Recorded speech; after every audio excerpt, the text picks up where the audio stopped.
ಎಲ್ರಿಗೂ ನಮಸ್ಕಾರ. ಮನುಷ್ಯನ ಹುಟ್ಟಿನ ಜೊತೆಗೆ ಸಮಸ್ಯೆಗಳು ಹುಟ್ಕೊಳ್ತವೆ. ಬೆಳವಣಿಗೆಯ ಪ್ರತಿ ಹಂತದಲ್ಲೂ ಜೊತೆಗಿದ್ದು ಕಾಡ್ತವೆ. ಕೊನೆಯವರೆಗೂ ನಮ್ಮನ್ನ ಹಿಂಬಾಲಿಸ್ತವೆ. ಈ ಸಮಸ್ಯೆಗಳಿಗೆ ಪರಿಹಾರನೇ ಇಲ್ವಾ? ಈ ಕಷ್ಟಗಳು ತೀರೋದೇ ಇಲ್ವಾ? ಖಂಡಿತ ಪರಿಹಾರ ಇದೆ. ಅದನ್ನೆಲ್ಲ ಹುಡುಕೊಳ್ಳೋ ತಾಳ್ಮೆ ನಮ್ಗಿರ್ಬೇಕಷ್ಟೆ. ಭೂಮಿ ಮೇಲೆ ಜನ್ಮ ತಾಳೋ ಸಕಲ ಚರಾಚರ ಜೀವಿಗಳಿಗೂ ಒಂದಲ್ಲ ಒಂದು ಸಮಸ್ಯೆಗಳನ್ನ ಎದುರಿಸುತ್ತಲೇ ಬದುಕಬೇಕು. ವಿವೇಚನಾ ಶಕ್ತಿ ಇರೋ ಮನುಷ್ಯ ಮಾತ್ರ ಅವುಗಳಿಗೆ ಪರಿಹಾರ ಕಂಡುಕೊಳ್ಳುವ ಪ್ರಯತ್ನ ಮಾಡ್ತಾನೆ. ಪರಿಹಾರ ಹುಡ್ಕೋದಕ್ಕೆ ಮೊದಲು ನಾವು ಸಮಸ್ಯೆಯ ಮೂಲ ಕಂಡುಹಿಡಬೇಕು. ರೋಗದ ಮೂಲ ಯಾವುದು ಅಂತ ಗೊತ್ತಾದರೆ ಚಿಕಿತ್ಸೆ ಮಾಡಿಸೋದು ಸುಲಭ. ದೇಹಕ್ಕೆ ಬಂದಿರೋ ಕಾಯಿಲೆ ಮೂಲ ಹುಡ್ಕೋದಕ್ಕೆ ನಮಗೆ ಸಾವಿರಾರು ವೈದ್ಯರು ಸಿಗ್ತಾರೆ. ಆದರೆ ಬದುಕಿಗೆ ಬಂದಿರೋ ರೋಗದ ಮೂಲ ಯಾರು ತೋರಿಸ್ತಾರೆ? ಚಿಂತೆಯೇ ಬೇಡ. ಅದಕ್ಕಾಗಿಯೇ ಇದ್ದಾರೆ ನಮ್ಮ ಮಹರ್ಷಿ ಗುರುಜಿ.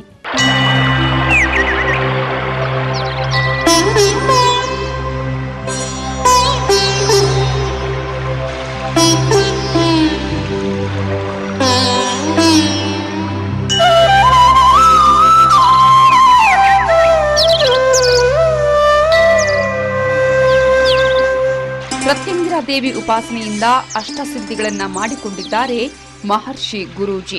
ಸನಾತನ ಸಂಸ್ಕೃತಿ ಮತ್ತು ಪರಂಪರೆಯ ಮಹತ್ವವನ್ನ ಸಾರುವ ಉದ್ದೇಶದಿಂದ ಜನ್ಮ ತಾಳಿದ ಭಾರತೀಯ ಸಂಪ್ರದಾಯ ಟ್ರಸ್ಟ್ನ ಸಂಸ್ಥಾಪಕರು ಇವರು.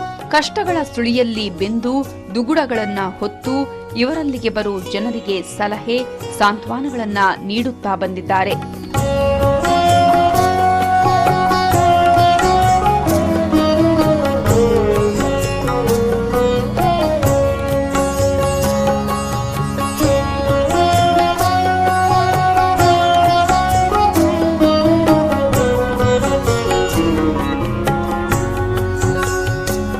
ಮಾರ್ಗದರ್ಶನ ಕೊಡೋಕೆ ನಮ್ಮ ಜೊತೆ ಗುರುಗಳಿದ್ದಾರೆ. ಹಾಗಾದ್ರೆ ಸಮಸ್ಯೆಗಳು ಎಲ್ಲಿಂದ ಶುರುವಾಗುತ್ತವೆ? ಕಷ್ಟಗಳ ಆರಂಭ ಎಲ್ಲಿಂದ ಆಗುತ್ತೆ? ಇದನ್ನೆಲ್ಲ ಮೊದಲು ನಾವು ತಿಳ್ಕೋಬೇಕು. ಮಗು ಹುಟ್ಟಿದ ಕ್ಷಣದಿಂದಲೇ ಶುರುವಾಗುತ್ತವೆ ಸಮಸ್ಯೆಗಳು. ಪದೇ ಪದೇ ಆರೋಗ್ಯ ಕೆಡ್ತಾ ಇರೋದು, ಜಾತಕದ ಸಮಸ್ಯೆ, ಗ್ರಹದೋಷ, ಇನ್ನು ಏನೇನೋ. ಬೆಳೀತಾ ವಿದ್ಯಾಭ್ಯಾಸದ ತೊಂದರೆ, ಓದಿದ್ದು ನೆನಪಿನಲ್ಲಿ ಉಳಿತಾ ಇಲ್ಲ, ಸರಿಯಾಗಿ ಪರೀಕ್ಷೆ ಬರೆಯೋಕಾಗ್ತಿಲ್ಲ.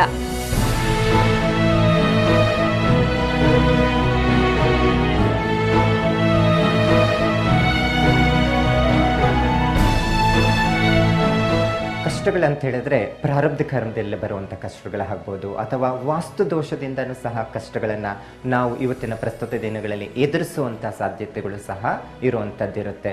ಇನ್ನು ಕಷ್ಟಗಳಂತ ಹೇಳಿದ್ರೆ ಗ್ರಹಸ್ಥಿತಿಗಳಲ್ಲಿ ಅಷ್ಟೇ, ಗ್ರಹಸ್ಥಿತಿಗಳು ಸರಿಯಾಗಿಲ್ಲ ಅಂದ್ರೂ ಕಷ್ಟಗಳನ್ನು ಎದುರಿಸುವಂಥ ಸಾಧ್ಯತೆಗಳು ಸಹ ಇರುತ್ತೆ.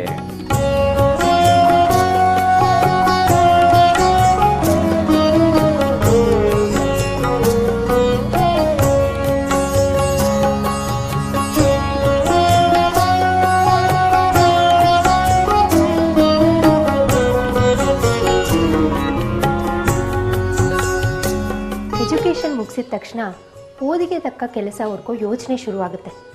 ಕೆಲಸ ಸಿಕ್ಕಿದ್ಮೇಲೆ ಸಂಬಳ ಸಾಕಾಗ್ತಿಲ್ಲ ಅನ್ನೋ ಚಿಂತೆ, ಪ್ರಮೋಷನ್ ಸಿಗ್ತಿಲ್ಲ, ಉದ್ಯೋಗದಲ್ಲಿ ಗ್ರೋತ್ ಇಲ್ಲ ಅನ್ನೋ ಕಳವಳ, ಹೀಗೆ ಸಮಸ್ಯೆಗಳ ಕ್ಯೂ ಶುರುವಾಗುತ್ತೆ. ಕೈ ಹಾಕಿದ ವ್ಯವಹಾರಗಳೆಲ್ಲ ನಷ್ಟ. ಎಲ್ಲಾ ಸರಿ ಇದ್ರೂ ಏನೂ ಸರಿ ಹೋಗ್ತಿಲ್ಲ. ಹಾಕಿದ ಬಂಡವಾಳ ಕೂಡ ವಾಪಸ್ ಬರ್ತಾ ಇಲ್ಲ. ಹೊಸದಾಗಿ ಏನಾದ್ರೂ ವ್ಯಾಪಾರ ಪ್ರಾರಂಭ ಮಾಡೋಕೂ ಭಯ. ಯಾವ ವ್ಯವಹಾರವೂ ಕೈ ಹಿಡಿತಿಲ್ಲ. ಜೊತೆಗಿದ್ದವರಿಂದಲೇ ಮೋಸವಾಗ್ತಿದೆ. ಮುಂದೇನು ಮಾಡೋದು ಅಂತ ತಲೆ ಮೇಲೆ ಕೈ ಹೊತ್ತು ಕುಳಿತುಕೊಳ್ಳೋ ಹಾಗಾಗತ್ತೆ.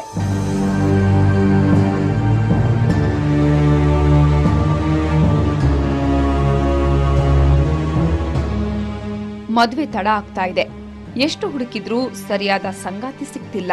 ಕಾರಣ ಹುಡುಕಿದ್ದಾಯ್ತು, ಪರಿಹಾರ ಮಾಡ್ಕೊಂಡಿದ್ದಾಯ್ತು, ಆದ್ರೂ ಏನು ಪ್ರಯೋಜನ ಆಗ್ತಿಲ್ಲ.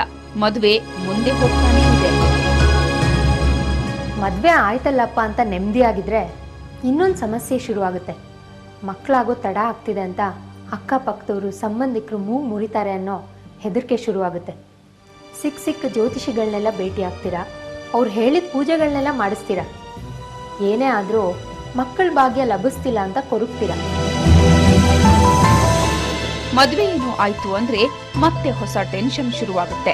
ಮಕ್ಕಳಾಗೋದು ತಡ ಆಗ್ತಾ ಇದೆ ಅಂತ ಸಂಬಂಧಿಕರು ಅಕ್ಕಪಕ್ಕದವರು ಮೂಗು ಮುರಿತಾರೆ ಅಂತ ಹೆದರಿಕೆ. ಸಿಕ್ಕ ಜ್ಯೋತಿಷಿಗಳನ್ನೆಲ್ಲ ಭೇಟಿಯಾಗೋದು, ಹೇಳಿದ ಪೂಜೆಗಳನ್ನೆಲ್ಲ ಮಾಡಿಸೋದು, ದೇವಸ್ಥಾನಗಳಿಗೆ ಸುತ್ತೋದು, ಏನೇ ಆದ್ರೂ ಮಕ್ಕಳ ಭಾಗ್ಯ ಲಭಿಸ್ತಿಲ್ಲ. ಕಷ್ಟಗಳಂತ ಹೇಳಿದ ತಕ್ಷಣ ನೋಡಿ ಬಹಳ ವಿಭಿನ್ನವಾಗಿ ಬರುವಂಥದ್ದಿರುತ್ತೆ.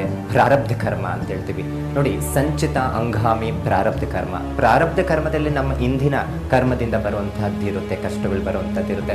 ಒಬ್ಬ ವ್ಯಕ್ತಿ ಏನಾದರೂ ವಾಮಾಚಾರ ಪ್ರಯೋಗ ಮಾಡಿದ್ರೂ ಕಷ್ಟಗಳು ಒಳಗಾಗುವಂಥ ಸಾಧ್ಯತೆ ಇರುತ್ತೆ. ಮಾಟ ಮಂತ್ರ, ವಾಮಾಚಾರಗಳಿಂದ ಇಡೀ ಬದುಕೆ ಬೆಂದು ಹೋಗಿಬಿಡುತ್ತೆ.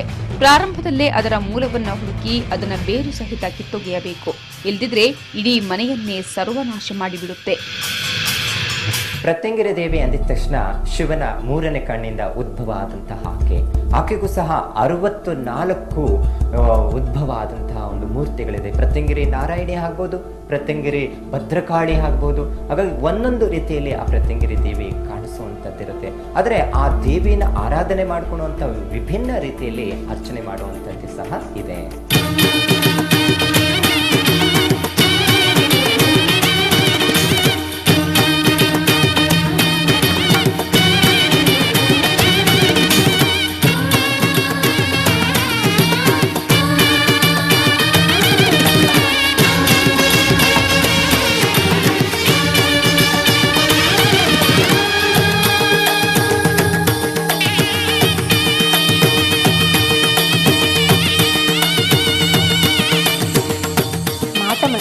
ಭೂತ ಪ್ರೇತ ದೃಷ್ಟಿ ದೋಷದಂಥ ಸಮಸ್ಯೆಗಳು 1000 ಇರಲಿ, ಮಾತಾ ಪ್ರತ್ಯಂಗಿರ ದೇವಿ ಕೃಪೆ ಹೊಂದಿದ್ರೆ ಸಾಕು. ಸಮಸ್ಯೆಗಳು, ದೋಷಗಳು, ಶಾಪಗಳು, ಪಾಪಗಳು ಎಲ್ಲ ನಿಮ್ಮಿಂದ ದೂರ. ಹೌದು, ಮಾತಾ ಪ್ರತ್ಯಂಗಿರ ದೇವಿ ಹೆಸರು ಕೇಳಿದ್ರೆ ದುಷ್ಟಕೂಟದ ಬೆನ್ನು ಹುರಿಯಲ್ಲಿ ಚಳಿ ಶುರುವಾಗುತ್ತೆ. ಬೇಡುವ ಭಕ್ತರಿಗೆ ಶಿಷ್ಟ ದೇವತೆಯಾದ್ರೆ ಕಾಡೋ ದುಷ್ಟರಿಗೆ ಕ್ಷುದ್ರ ದೇವತೆ ಈ ಜಗನ್ಮಾತೆ.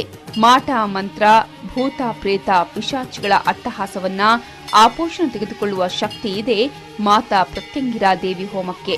ನೆಮ್ಮದಿಯ ಬದುಕಿಗೆ ಅಡ್ಡಿಯಾಗಿರೋ ಸಮಸ್ಯೆಗಳು, ಜನ್ಮಪೂರ್ತಿ ಬೆಂಬಿಡದೆ ಕಾಡುವ ದೋಷಗಳು ಈ ಹೋಮದಲ್ಲಿ ಸುಟ್ಟು ಭಸ್ಮವಾಗುತ್ತವೆ.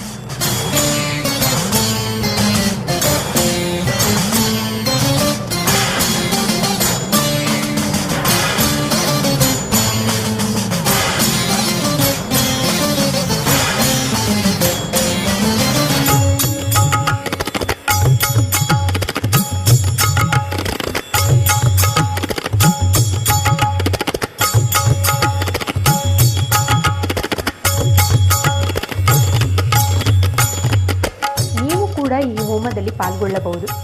ಅನುಕೂಲ ಇರೋರು ಮನೆಯಲ್ಲೇ ಮಾತಾ ಪ್ರತ್ಯಂಗಿರ ಹೋಮ ಮಾಡಿಸ್ಬೋದು. ನಿಮ್ಗಿನ್ನೂ ಹೆಚ್ಚಿನ ಮಾಹಿತಿ ಬೇಕು ಅಂದರೆ 08060000001 ಈ ನಂಬರ್ಗೆ ಕಾಲ್ ಮಾಡಿ.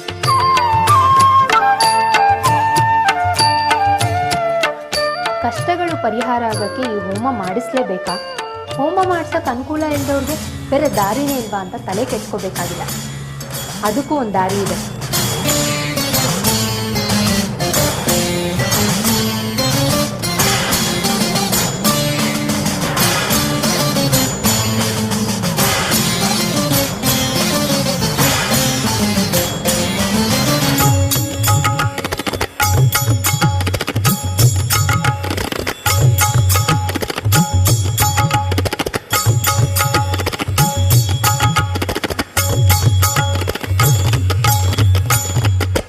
ಪ್ರತ್ಯಂಗಿರ ಹೋಮ ಅಂತ ಹೇಳ್ತೀರಾ, ಎಷ್ಟೊಂದು ದುಡ್ಡು ಖರ್ಚಾಗುತ್ತೆ.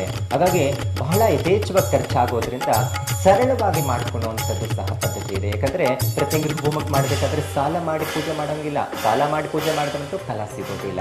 ಹಾಗಾಗಿ ಸರಳವಾಗಿ ಪ್ರತ್ಯಂಗಿರ ಯಂತ್ರವನ್ನು ಸಹ ಇಟ್ಟು ಪೂಜೆಯನ್ನು ಮಾಡಬಹುದಾಗಿದೆ. ಪ್ರತ್ಯಂಗಿರ ಯಂತ್ರ ಅಂದಿದ ತಕ್ಷಣ ನಿಮಗೆ ಭಿನ್ನವಾದಂಥ ಹೇಗಪ್ಪ ಇರುತ್ತೆ ಅಂತ ಅನ್ಕೋಬಹುದು. ನೋಡಿ, ಪ್ರತ್ಯಂಗಿರ ಯಂತ್ರ ಅಂದರೆ ಈ ಪಿರಮಿಡ್ ಆಕಾರದಲ್ಲಿ ಸಹ ಇರುತ್ತೆ. ನಾವು ಪ್ರತ್ಯಂಗಿರ ಹೋಮವನ್ನು ಮಾಡಿರುವಂತಹ ರಕ್ಷೆ ಮತ್ತು ಪ್ರತ್ಯಂಗಿರಿ ಚಕ್ರವನ್ನ ಮತ್ತೆ ಲಕ್ಷ್ಮೀ ಕಟಾಕ್ಷ ಎಲ್ಲರಿಗೂ ಬೇಕೇ ಬೇಕಾಗುತ್ತೆ. ಆರ್ಥಿಕವಾಗಿ ಕುಗ್ಗುವಂಥದ್ದಿರುತ್ತೆ. ಹಾಗಾಗಿ ಸಂಪಾದನೆ ಮಾಡಿದ ಕೈಯಲ್ಲಿ ನಿಲ್ತಾ ಇಲ್ಲ, ಖರ್ಚುಗಳು ಜಾಸ್ತಿ ಆಗ್ತಾ ಇದೆ ಅಂತ ಹೇಳಿದ್ರೂ ಕಮಲದ ಬೀಜಗಳು, ಕಮಲದ ಒಂದು ಹೋಮವನ್ನು ಮಾಡಿರುವಂಥ ರಕ್ಷೆ ಎಲ್ಲವನ್ನ ಸಹ ಹಾಕಿರೋದ್ರಿಂದಲೂ ಸಹ ಇದನ್ನು ಇಟ್ಟು ಪೂಜೆ ಮಾಡೋದ್ರಿಂದ ಮನೆಯಲ್ಲಾಗಲಿ ಅಥವಾ ವ್ಯಾಪಾರ ಸ್ಥಳ ಮತ್ತು ವ್ಯವಹಾರವನ್ನು ಮಾಡುವಂಥ ಜಾಗ ಆಗ್ಬೋದು ಇಟ್ಟಿದ್ದೆ ಆದರೆ ಅಲ್ಲಿ ಋಣಾತ್ಮಕವಾದಂಥ ಶಕ್ತಿ ಹೋಗಿ ಧನಾತ್ಮಕವಾದಂಥ ಶಕ್ತಿ ಬರ್ಲಿಕ್ಕೆ ಸಾಧ್ಯ ಆಗುತ್ತೆ. ಇದು ಪ್ರತ್ಯಂಗಿರಿ ಯಂತ್ರ ಎಲ್ಲಿರುತ್ತೋ ಅಲ್ಲಿ ಧನ ಪ್ರಾಪ್ತಿ ಆಗುತ್ತೆ. ನೆಗೆಟಿವ್ ಸಿಂಪ್ಟಮ್ಸ್ ಯಾರಾದರೂ ಮಾಟ ಮಂತ್ರ ಪ್ರಯೋಗ ಆಗಿದ್ರೂ ಸಹ ನಿವಾರಣೆ ಆಗಲಿಕ್ಕೆ ಈ ಪ್ರತ್ಯಂಗಿರಿ ಯಂತ್ರ ಸಹಾಯ ಮಾಡುವಂಥದ್ದು ಇರುತ್ತೆ.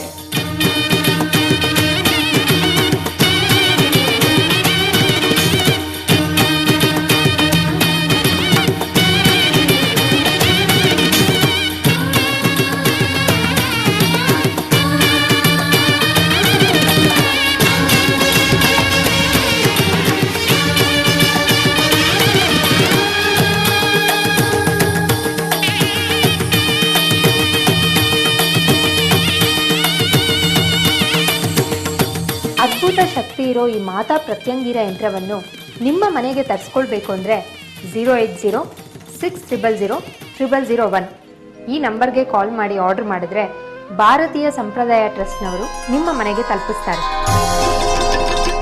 ನದಿ ತೀರದಲ್ಲಿ ಮಾಡೋ ಹೋಮಕ್ಕೆ ವಿಶೇಷವಾದ ಶಕ್ತಿ. ಆದ್ರಿಂದಲೇ ಪವಿತ್ರ ನದಿಗಳಲ್ಲಿ ಒಂದಾದ ಕಾವೇರಿ ತಟದಲ್ಲಿ ಪ್ರತ್ಯಂಗಿರ ದೇವಿ ಹೋಮವನ್ನ ಆಯೋಜಿಸುತ್ತಾರೆ ಮಹರ್ಷಿ ಗುರೂಜಿ. ಪ್ರತಿ ಹುಣ್ಣಿಮೆಯ ದಿನ ನಡೆಯೋ ಈ ಹೋಮದಲ್ಲಿ ನೂರಾರು ಜನ ಭಾಗವಹಿಸುತ್ತಾರೆ. ಕಷ್ಟ ಕಾರ್ಪಣ್ಯಗಳ ನಿವಾರಣೆಗಾಗಿ, ಇಷ್ಟಾರ್ಥಗಳ ಸಿದ್ಧಿಗಾಗಿ ಮಾತಾ ಪ್ರತ್ಯಂಗಿರ ದೇವಿಯನ್ನ ಬೇಡುತ್ತಾ ಕೃತಾರ್ಥರಾಗುತ್ತಾರೆ.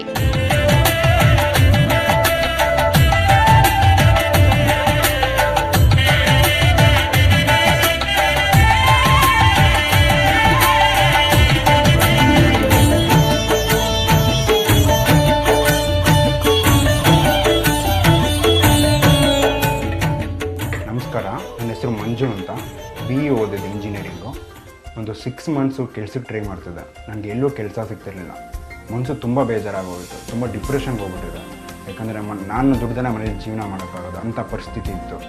ಏನು ಮಾಡೋದಪ್ಪ ಮುಂದಕ್ಕೆ ಜೀವನ ಅಂದ್ಕೊಂಡು ಸುಮ್ಮನೆ ಇದ್ದೆ. ಅದಕ್ಕೆ ನನ್ನ ಸ್ನೇಹಿತರೆಲ್ಲ ಅಂದರು, ಮಹರ್ಷಿ ಗುರೂಜಿ ಅಂತ ಒಬ್ಬರಿದ್ದಾರೆ, ಅವ್ರ ಹತ್ರ ಹೋಗು, ನಿಂಗೆ ಎಲ್ಲ ಥರದ ಪರಿಹಾರ ಆಗುತ್ತೆ, ಮುಂದಕ್ಕೆ ತುಂಬ ಒಳ್ಳೆಯದಾಗುತ್ತೆ ಅಂತ. ಅದಕ್ಕೆ ನಾನು ನೋಡೋಣ ಒಂದು ಸತಿ ಅಂತ ಹೋಗಿದ್ದೆ ಮಹರ್ಷಿ ಗುರೂಜಿ ಹತ್ರ. ಅವ್ರು ಅದಕ್ಕೆ ಅಂದ್ಬಿಟ್ಟು ಒಂದು ಪ್ರತ್ಯಂಗಿರಿ ಯಂತ್ರ ಅಂತ ಒಂದು ಕೊಟ್ಟರು. ಅದು ಮನೇಲಿ ಇಕ್ಕೊಳ್ಳಿ, ತುಂಬ ಒಳ್ಳೆಯದಾಗುತ್ತೆ. ಮತ್ತು ಪ್ರತ್ಯಂಗಿರಿ ಹೋಮ ಅಂತ ಒಂದು ಮಾಡೋಕ್ಕೆ ಹೇಳಿದ್ರು. ಅವೆರಡು ಹೋಮ ಮತ್ತು ಯಂತ್ರ ಮನೇಲಿ ತಂದು ಇಟ್ಕೊಂಡು ಒಂದು 3 ತಿಂಗಳಿಗೆ ನನ್ನದೇ ಒಂದು ಸ್ವಂತ ಕಂಪ್ನಿ ಓಪನ್ ಮಾಡಿದೆ, ಸಾಫ್ಟ್ವೇರ್ ಕಂಪ್ನಿ. ಈಗ ನಾನು ಆಲ್ಮೋಸ್ಟ್ ಒಂದು 30 ಜನಕ್ಕೆ ಕೆಲಸ ಕೊಟ್ಟಿದ್ದೀನಿ. ತುಂಬ ಕಂಪ್ನಿ ತುಂಬ ಚೆನ್ನಾಗಿ ನಡೀತಿದೆ. ಇನ್ನು ಮುಂದಕ್ಕೆ ಇನ್ನೊಂದು 50 ಜನ ತೊಗೋಬೇಕಂತ ಅಂದ್ಕೊಂಡಿದ್ದೀನಿ.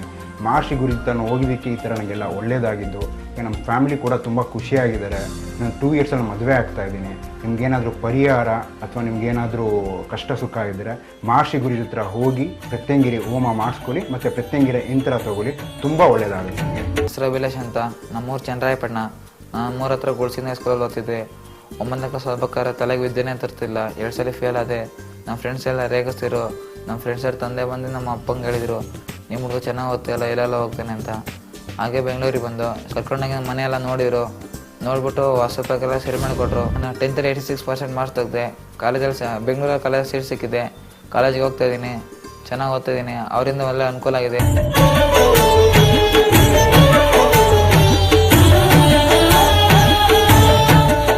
ನೀವು ಗುರೂಜಿ ಅವ್ರನ್ನ ನೇರವಾಗಿ ಭೇಟಿ ಆಗಬೇಕು ಅಂದರೆ ಮಲ್ಲೇಶ್ವರಂ ಸಂಪಿಗೆ ರಸ್ತೆ 4ನೇ ಕ್ರಾಸ್ನಲ್ಲಿ ಗುರೂಜಿ ಅವ್ರ ಆಫೀಸ್ ಇದೆ. ನೀವು ಅಲ್ಲಿ ಕೂಡ ಬಂದು ನಿಮ್ಮ ಸಮಸ್ಯೆಗಳಿಗೆ ಪರಿಹಾರ ಕಂಡುಕೊಳ್ಬೋದು.